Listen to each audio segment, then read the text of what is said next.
ভোটে হেরে বাম অতি বাম দলগুলোকে বার্তা দিয়েছেন প্রাক্তন মুখ্যমন্ত্রী মমতা বন্দ্যোপাধ্যায়। বিরোধী দলগুলোকে একজোট হওয়ার আহ্বান জানিয়েছেন। তৃণমূল সুপ্রিমো রাজ্যেতে এদিকে কটাক্ষ করেছে বাম বিজেপি। আমরা শুনি আগে মমতা বন্দ্যোপাধ্যায় ঠিক কি বলেছিলেন।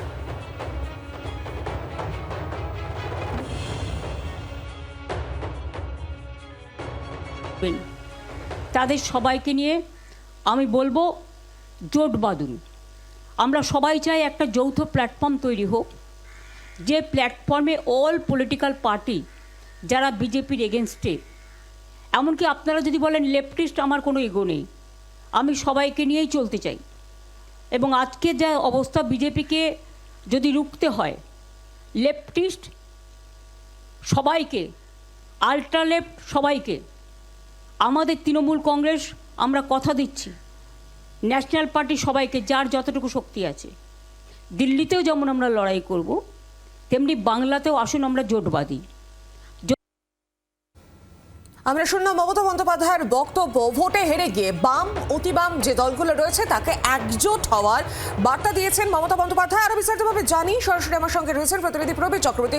প্রবীর, মমতা বন্দ্যোপাধ্যায় বিপুল পরিমাণে ভোটে হেরে গিয়েছেন এবং তিনি একজোট হওয়ার বার্তা দিচ্ছেন বাম অতি বাম দলগুলোকে।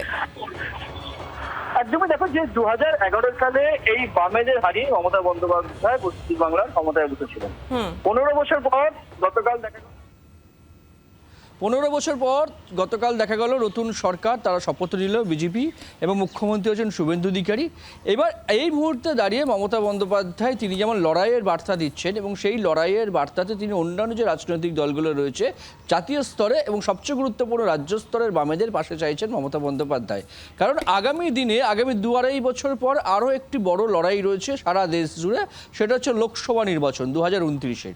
সেই লোকসভা নির্বাচনের আগে একদিকে যেমন ঘর গোছাতে, ঘরের তৃণমূল কংগ্রেসের সংগঠনকে ধরে রাখতে, এই রাজ্যে বিজেপির বিরুদ্ধে লড়াইয়ে শক্তিশালী হতে বামেদের চাইছেন মমতা বন্দ্যোপাধ্যায়। পাশাপাশি দাঁড়িয়ে সারা দেশেও যে যৌথ প্ল্যাটফর্মে লড়াই করবে তৃণমূল কংগ্রেস, সমস্ত দল একত্রিত যাতে লড়াই করে, সেই আবেদন গতকাল করেছেন তৃণমূল সুপ্রিমো মমতা বন্দ্যোপাধ্যায়।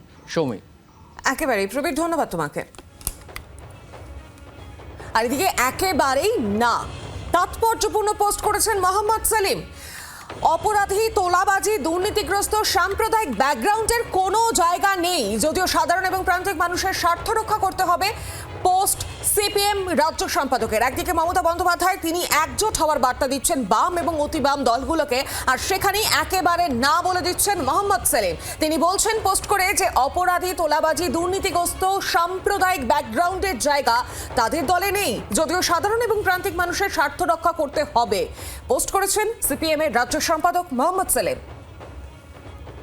সেই পোস্ট তুলে ধরছে আপনাদের সামনে। মোহাম্মদ সেলিম যে পোস্ট করেছেন, একেবারে তিনি বলছেন যে কোনো জায়গা নেই দুর্নীতিগ্রস্ত তোলাবাজদের। বাংলার আওয়াজ, বাঙালির আবেগ, জি 24 ঘন্টা।